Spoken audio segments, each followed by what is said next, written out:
салом дӯстон, бисёри шумо аз простатит тақмисӣ мекашиде. марҳамат бародаро, ба шумо тавсия метем полноценный курс лечения барои простатит. иншаллоҳ ки ҳам мардонагӣ ба ход мекунад, ҳамчунин желания хобагӣ хуб мекунад, ҳам барои гурда, меъда, қади рӯдҳо беҳад эффективный. трилибус масин, 2 дона равғани хилба, 1 та қисал ҳинди, 2 пачка фитосвеча. трилибус масин бародаро муҳлати хобагӣ дароз мекунад, танара ба ход мекунад, фоизи мания баланд мекунад, желания хобагӣ хуб мекунад. равғанҳои хилба раи пешобовӣ мекунад, гардиши хуна тез мекунад. ҳамчунин бародаро санг намаки гурдаро мерезонанд, барои гурда воспалениша мегиранд. қисал ҳинди боша против микроб ёрдам мекунад, ҳамчунин бародаро воспалени простатаро мегирад. фитосвечаҳо бошанд бародаро барои воспалени простатаро гирифтан ва раҳи пешобро ҳуй кардан ва ҳамчунин бародаро барои желания хобагитро хуб кардан, барои воспалени қади рӯдҳоро гирифтан. марҳамат бародаро занг бизанед, полноценный курсша ба нархи арзон ба ҳама шаҳрҳо дастафка мекунед. бисмиллаҳир роҳмонир роҳим. ассалому алайкум.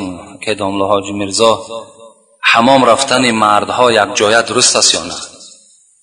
حمام، من برای شما چند حدیث اینجا نویساندم، میخوانم الحال خودتان ملاحظه کنین که حمام چی معنی داره.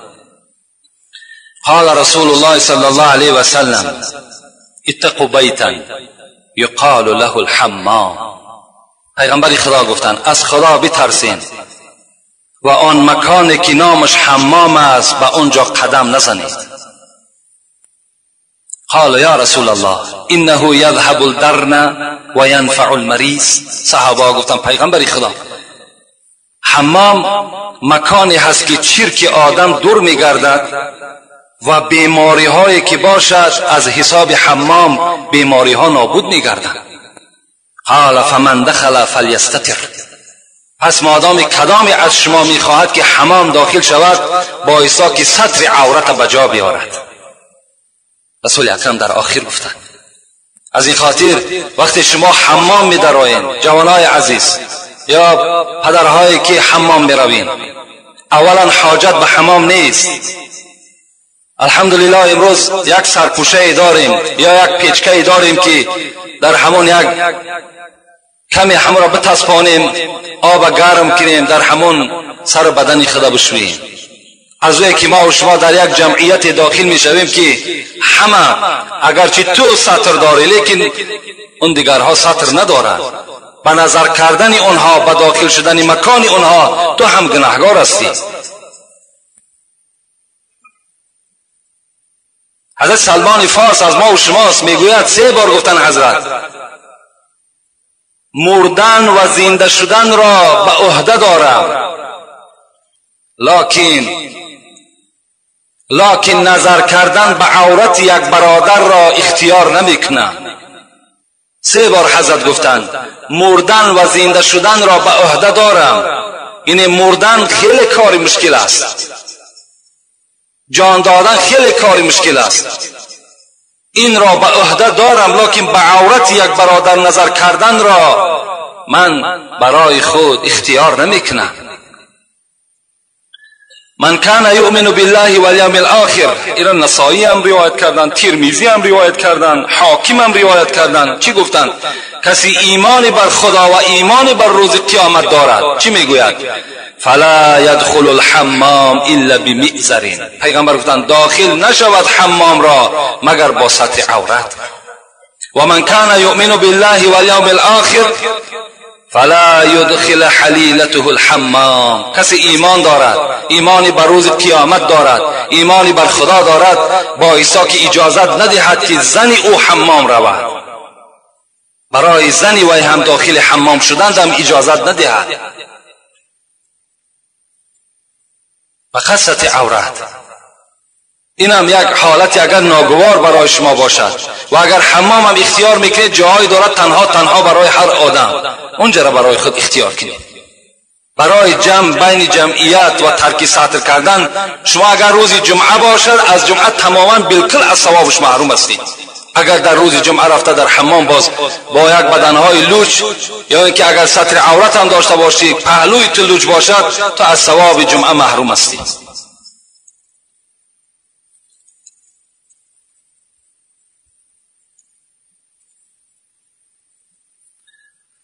السلام علیکم داملای عزیز و گرامی، یک چند سوال را از شما پرسان میکنم. شما گویید که مادر به سر گور فرزندش رفته دعا کردن روا هست یا نه؟ دویم، مفهوم روضه امام اعظم چیست؟ روضه گفته باغزار یا مقبره یگان عالمی که از دنیا میگذرد وای روضه میگویند، یا ما و شما میگوییم روضه رسول اکرم صلی الله علیه و سلم، یعنی مرقدش همون را روضه میگویند. روضه ابو حنیفه هم مثل همین است، چگونه ای که در بغداد است، در بغداد حضرت خوابیده هستند، مثل همون است مرقد ابو حنیفه. سیوم، پیشتر یعنی در عصرهای پیشین وثیقه‌نامه بوده است. این چگونه حجت بوده است؟ وثیقه‌نامه اینا همون اولادهای خودشان و وثیقه‌نامه گفته همین گواهنامه را هم میگن، گواهنامه را وثیقه‌نامه میگن. یا اینکه اگر مطلب شما این باشد که مثال بعضی آدم‌ها پشت‌های خودشان چند پشت تا کی میرسد گفته اونا را حجت کردگی هستند، معنای همون هم داره. زنی که سینش به 70 رسیده است، اگر مرد با زن دیگر گرفتن مراق داشته باشد ولی زن مانع شود یا خود رشک برد، با وی اوبال نیست؟ اوبالی چی هست آخه؟ مثال اگر مرد مراق به زن دیگر داشته باشد و شرایطش میرسیدگی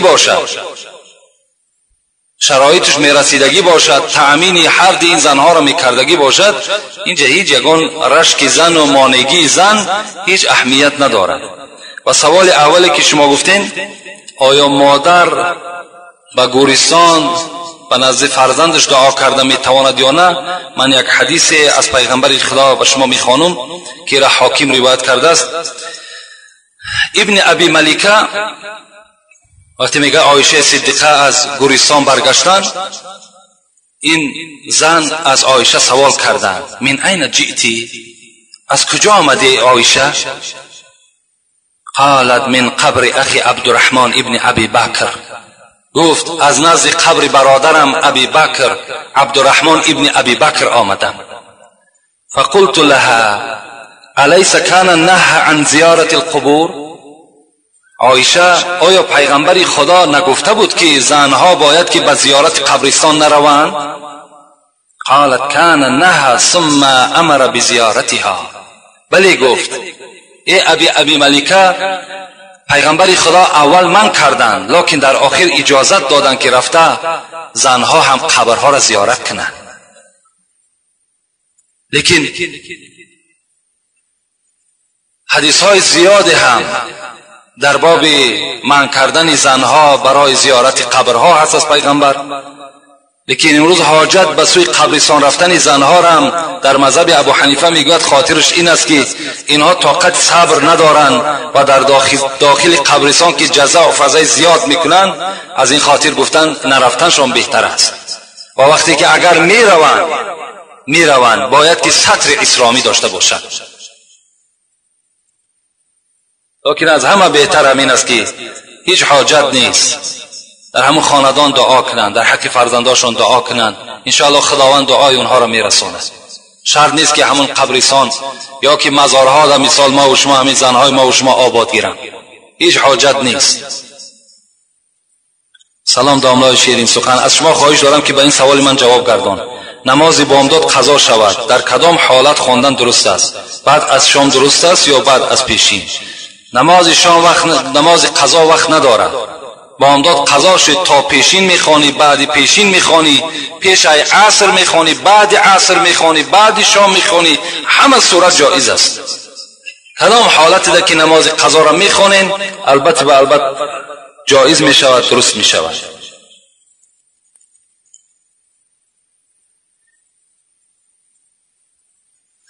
السلام علیکم داملای عزیز، من بر نماز شما از کوچه چرمگری پایان می آیم. شما را از محبت بسیار چند بار در خوابم نیز زیارت کردم. یک شب خواب دیدم شما و خودم و حضرت عمر یک جا نشسته ایم. حضرت عمر می گوید که کمی صبر کنید، رسول اکرم می آید. دیگر نمیدانم که پیغمبر را دیدیم یا نه که این که بیدار شدم این چه خیلی خواب است. من چند بار گفتم من تعبیر خواب نمیکنم، لیکن وقتی آدم خواب میبیند حضرت عمر یا یک عالم، یعنی یک آدم نمایانی که در راه خداوند نمایان شده است، وقتی وای مثال شما در خواب میبینید این یک معنای او را دارد که ایمان شما قوی شده ایستاده است، ایمان شما کامل شده ایستاده است. خوش به حال او برادری که حضرت عمر را در خوابش میبیند، حضرت ابوبکر را در خوابش میبیند، حضرت عثمان را در خوابش میبیند. این در هر خواب داخل نمیشوند.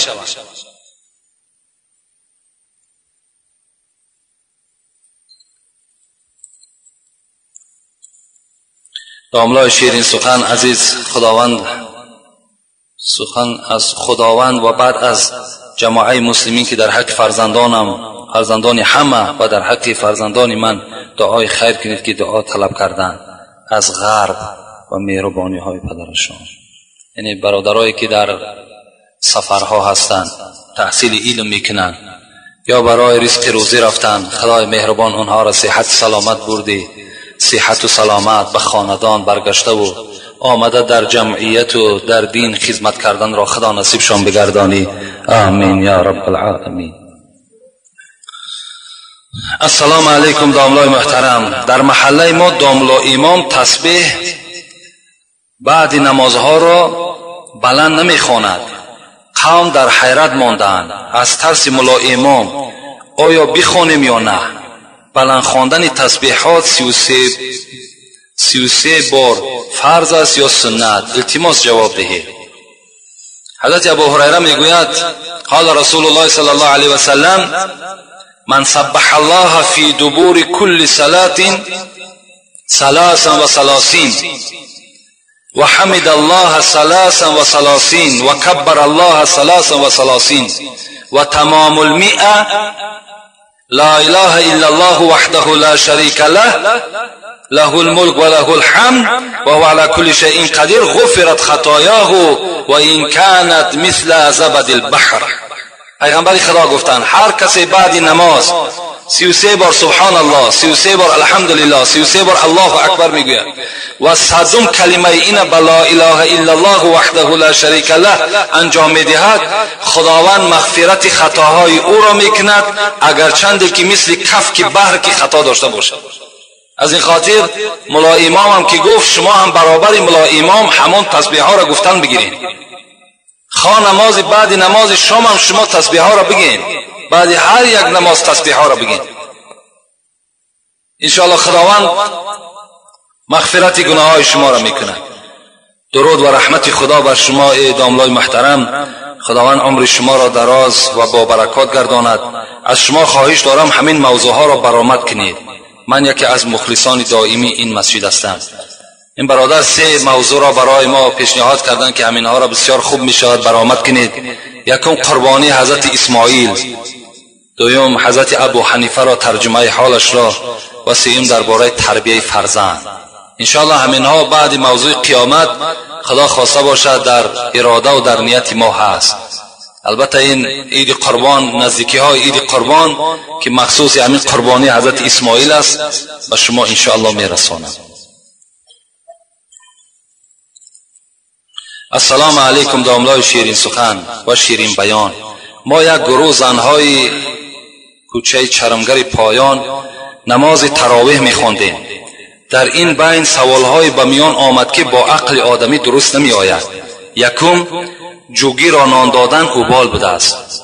دوم چیزی که به جوگی صدقه میدهی باید به زمین بگذاری تا که زمین گواه شود. و سوم کتابهای چاپ شده ای که در بازارها میفروشند ما میخوانیم خواندن آنها نادرست بوده است. کمینه کمترین سوالهای دراز میدادگی شما برای من معلوم است، اما من میخواهم همه زنها بفهمند. رسول اکرم صلی الله علیه و سلم گفتند رد السائل ببذل یسیر. هر وقتای طلبنده ای که اگر خانه شما آمد با اندک چیزم که داشته باشید وی خرسند بگردانید. او رد جمیل، اگر چیزی نداشته باشیم با سخن خوب وی را از خانه بیرون کنید. فإنه يأتيكم من ليس من الإنس ولا من الجن ينظر كيف صنيعكم فيما خولكم الله. پیغمبر خدا گفت شاید این که خداوند روز نه از طایفه آدم نه از طایفه جن کسی را خانه شما روان کند برای امتحان که بنده من چگونه جوانمردی داشته باشد. شاید این سایر این طلبنده آدم نباشد میگوید پیغمبر. شاید یک فرشته را خداوند در همین صورت تبدیل میدهد و خانه شما روان میکند تا که بنده من چگونه قدرت دارد چگونه معامله دارد شما را خدا شاید که این طریق هم بسنجد. از این خاطر گفتن حتی سوره و الضحی را نگاه کنین و اما السائل فلا تنحر. خدا میگوید با جانب طلبنده شما داد و فریاد نزنید، طلبنده را گپ‌های قبیح نگین. شاید وای طلبنده نباشد. خداوند این گونه امتحان‌ها هم بالای ما و شما میکند. شاید که فرشته باشد که ما و شما احتیاج به همون یک کلوله چای و یک سومی ما و شما نباشد، لیکن وقتی ما او را جواب میگوییم جواب خوب میدهیم و شاید دعا کرد که خدایا در این خاندان برادر فیض و برکات را نازل کند، خانه ما و شما پرفیض و پربرکات شود. این گونه امتحان ها از جانب خدا هست. اینجا وقتی من کم مانده است، اینجا سوال های زیاد است. در دوره های پیغمبر خدا ابو هریره روایت میکند، میگه روز رسول اکرم در حلقه ما نشسته بود و یک حکایه از دوره های بنی اسرائیل کرد که را مسلم هم روایت میکند، بخاری هم روایت میکند. میگوید گفت که در زمانهای بنی اسرائیل خداوند 3 مرد را سنجید. یکی از آنها کسل سفید پوست بود، یعنی ما و شما پیس میگوییم. یکی از آنها میگوید موی سر نداشت، کل بود. و سیومش میگه نابینا بود. این 3 طایفه را میگه خداوند یک سنجش گذرانید. چگونه؟ ملائکه را روان کرد نزد این آدم سفید پوست و گفت ای مرد خدا چی میخواهی؟ چی خواهش داری؟ گفت خواهش من همین است که از این بیماری من تمام یار و رفیقی من از بدن من دور شدن، از بر من دور شدن. میخواهم که یک شفای خداوند بر من نصیب بگرداند. این ملائکه میگه دست خودش در همون بدن همون مرد دوان و مثل اوله چکار شد، پوست اوله اشغال کرد بدن او را و بعد گفت از نعمتهای دنیا چی میخواهی؟ گفت میخواهم که یک شتر را صاحب شوم. یک شتر را میگه این فرشته آورد نزد این مرد گذاشت و گفت خدایا در این اشتر برکات نصیب بگردان و رفت. چنان میگه برکات شد که دشت ها پر از شتر شد. رفت پیش این آدم بیموی، از اونم سوال کرد. این مرد هم چی گفت؟ گفت میخواهم که دعای کنی که همین موی من مثل موی اول و جوانی هم بگردد. میگه همچنان دستش در بالای سری وای دوان موی سر مثل اوله شد. گفت از نعمت دنیا چی میخواهید؟ گفت میخواهم که صاحب یک گاو باشم. حالا میگه یک گاو برای او آوردن دادن و دعا کردن خدایا در این گاو مال تو برکت شود. دشت ها پر از گاو مال شد. میگه آمدم پیش آدمی نابینا، گفتن تو چی میخواهی؟ گفت میخواهم که یک بینا و یک روشنی را مشاهده کنم، یک یار رفیق با یک دیده بینا بینم. میگه دست خودش دوان بینا شد و گفت از مال دنیا چی میخواهی؟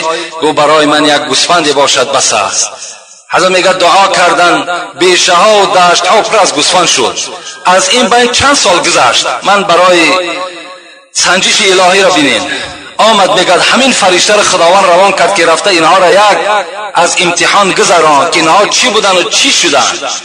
وقتی آمد پیش این آدم سفید پوست گفت من مسافر هستم، همون فرشته من مسافر هستم، احتیاج به یک اشتر دارم تا که به منزلم صحت و سلامت برسم.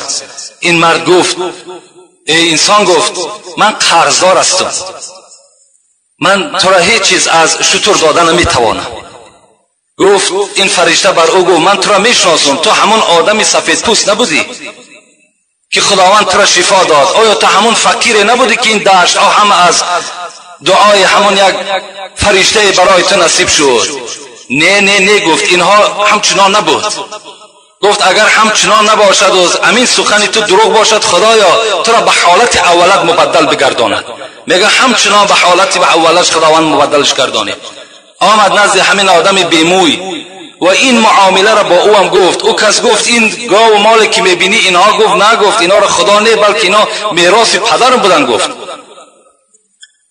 حضرت میگه دعا کردن اگر خدایا گفتن همین گپی تو دروغ باشد، خدای تو را به حالت اولت مبدل بگرداند. خداوند میگه همون اصل پیشینه چگونه که بود به همون حالت مبدلش گردانید. آمد نزد آدمی نابینا و گفت ای مرد خدا، گفت من احتیاج به یک گوسفند دارم، چی می شود که همون گوسفند را برای من نصیب بگردانی تا که او را فروخته کنم با پول او به خانه خود برسم.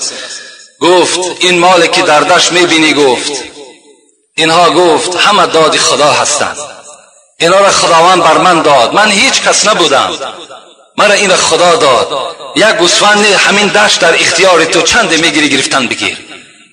این فرشته چی گفتند؟ گفتند من تو را میشناختم، تو یک آدم نابینا بودی، تو یک آدم فقیری بودی، من حاجت به مال تو ندارم مگر اینکه خدایا گفت نعمت همین انسان باز زیادتر بگردان. دعا کرده رفتن. بین این گونه امتحان ها از جانب خدا به ما و شما می شود. ما و شما اونقدر فهم و اونقدر زیرکی نیستیم که اونها را بشناسیم. شاید که یک امتحان خدا باشد. از این خاطر ما و شما هیچ معامله با آدم های تلبنده نکنیم، اونها بیچاره مجبور شدگی هستند. السلام علیکم داملای محترم، من به شما یک سوال دارم. میگویند که اگر فرمه زکسی پوشیدن ممکن است یا نه؟ میگویند اگر پوشی یک طلاق حساب میشوی. ما میخواهیم که با همین سوال ما پاسخ گردانی. یعنی برادر سوال کردن که امروز پوشاک های زکسی میپوشند خواهرای ما و شما و بر زکس میروند و توی انجام میدهند با همین فرمه ها. آیا همینجا یک طلاق همین نکاح در واقع می شود یا نه؟ گفته سوال داده است. اگر شما یک طلاق گفته باشین، من میگم 3 طلاق می شود. شرمندگی است، باور کنین، عیب است. این لباس ما و شما نیست. اگرچه ما و شما ملال شیم از این سخنها، بیایید خانه پیغمبر خدا را ما برای شما حکایت میکنم. بنی تمیم گفتگی یک قبیله بود. پیش پیغمبر، پیش عایشه آمدن، مادر ما و شما، زنی پیغمبر خدا آمدن و حضرت عایشه وقتی که میگه لباس های این بنی تمیم دید که خیلی شفاف بود، خیلی تنوک بود، یعنی بدن نما بود. میگه حالت حضرت خیلی تغییر یافت و گفت این کنتون مؤمنات فلیس هذا بالثياب المؤمنات. ای مادرای عزیز، گفت اگر شما دعوا کنین که ما مسلمان هستیم، ما مؤمن هستیم، این لباسی که شما در بر کردین این نشانه مؤمنی و مسلمانی شما را نشان نمیدهد. این نشانه اون نیست که تو دعوا کنی، دعوای تو دروغ است، تو مسلمان نیستی، تو مؤمن نیستی وقتی این لباس ها را تو در بدن خود میکشی. تازه عروس میگوید یوسف خرزاوی در فقه معاصرش میارد در باب لباس زنها، یک تازه عروس پیش عایشه صدیقه آمدند و میگه در بدن شاید که همین لباس های پرده هایی که امروز خواهرای ما و شما را شرمنده کردند، اینا را از ملک غرب برای ما و شما آوردند که اینها بپوشند، اینا مثل ما پیرو شوند، اینا مثل ما دوزخی شوند. همچنان لباس میگه در برش بود. حضرت عایشه چی گفتند؟ حضرت عایشه گفتند لم تؤمن بصورت نور امرأة تلبس هذا. حضرت عایشه گفتند ای خواهر عزیز، گفتند اگر این لباسی که تو در بر داری، این لباس کسایی میپوشد که به سوره نوری که در قرآن خدا فرستاده است به سوره نور ایمان ندارد. این سوره نور چی میگوید؟ شما الحمدلله امروز قرآن های کریلیکی هم برآمده است. سوره نور آیت 31 نگاه کنید. خداوند میگوید ولا یبدین زینتهن الا ما ظهر منها وليضربن بخمورهن على جيوبهن ولا یبدین زینتهن الا لبعولتهن. صدق الله العظیم. خدا میگوید ای خواهران، ای بندگان، شما وقتی لباس میپوشین، لباسی بپوشین که بدنهای شما نتابد. وقتی رویمال در سر میاندازین، چنان رویمال اندازین که گردن و گوشهای شما را بپوشاند. تفسیر نصفی نزد من است، حنفی مذهب است. حضرت میگوید در اینجا مطلب خداوند این است که گوش، گردن، دستها، بازوهای زن، همه اینها سطر هست. اینها را خدا گفته ایستاده است که باید که انسان چیکار کند؟ باید اینها را پوشیده بگرداند. اگر ایمانی بر خدا داری، ایمانی به سوره نور داشته باشی، این لباس ها را اصلا در بدن نمیکشی. و وای به حال هم برادرایی که همین لباس ها را از راههای دور میگیرن میارن و سبب گناه کردن همین مردم مسلمانی کولابی ما و شما میگردن. در گناه کردن چیکار میکنند؟ یاردم میکنند.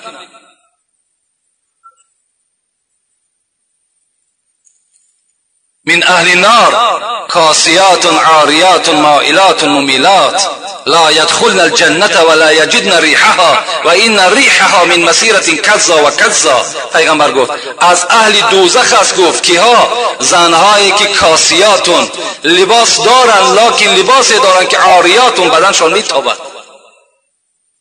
مائلات ممیلات خود کو بدکار هستند، خود کو بی حیا هستند، لکن این کسل بی حیایشان باز در دیگر دخترها و در دیگر فرزندها میچسبد. اینا را نپوشین، اینا را کاری که در خواهر اپاتون اجازت ندین اگر سخن شما در خانه تاثیر داشته باشد. السلام علیکم داملای شیرین سخن، من سوال و جواب را دوست می‌دارم و با شما اعتقاد دارم. خواهش میکنم به سوال من جواب گردانید.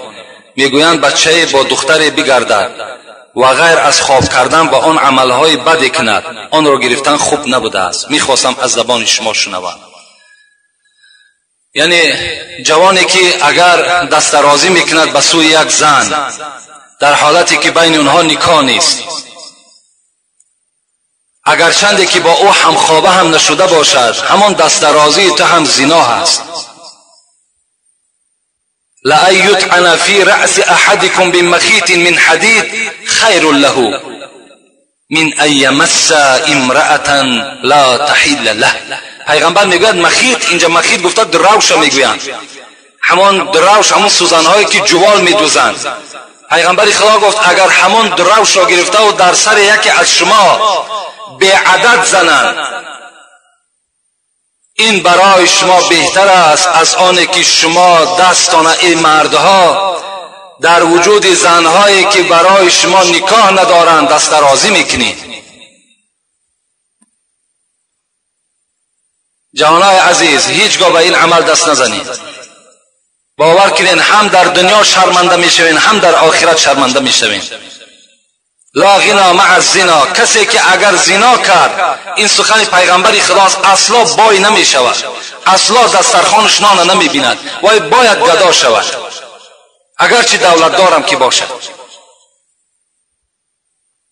وقتی که این قدر دست درازی کرده باشی، این دختر به آبرو کرده باشی، پس او را گرفتن برای تو افضلتر است از او را که او را ترکش میکنی. با فردا یک کسی دیگر هم که گرفت، باز خبرها می رود که این مثال فلانی این دختر با فلانی میگشت، باز حیاتی او تلختر می شود. و آخر دعوانا ان الحمد لله رب العالمین. پروردگارا از ثواب و ثمره این موعظه هایی که الحال گفته شد اهل این بندگان تا خدای برخوردار بگردانی. هر مراد و مطلوب و مقصودهایی که در دل این بندگان تا از خدای با فضل کرم خود برآورده خیر بگردانی. خدای مهربان، بندگانی که خیر احسانها کردند، حاجتها طلب داشته باشند، خدای حاجتهاشون برآورده بگردانی و خدای آرامی را در روی دنیا علی الخصوص در این جمهوری ما برقرار و بردوام نگه بداری. اللهم اعین علی ذکرک و شکرک و حسن عبادتک برحمتک یا ارحم الراحمین. یک مصلحت با شما رساندنی هستم، ان شاء الله از دعا میکنیم. در همین پهلوی راست ما چگونه که چند بار اعلان کردیم، یعنی عمارت طهارتگاه رفته ایستاده است. اینجا طهارتگاه کرده ایستاده ایم، یعنی اینجا زمینش خیلی کلان است. اون برادرها خواستن که یک بهبود و بهترش کنن، لکن خیلی شرایط این چنین شد، اونها هم دیگر به این مکان رسیدن نتوانستند. راستی بار چندین برادرها را خداوند در عمر جانشان برکات دهد، از این محله بیرون از این محله خیلی یاردم ها کردند. لیکن بازم این بسیار خراجات کلانه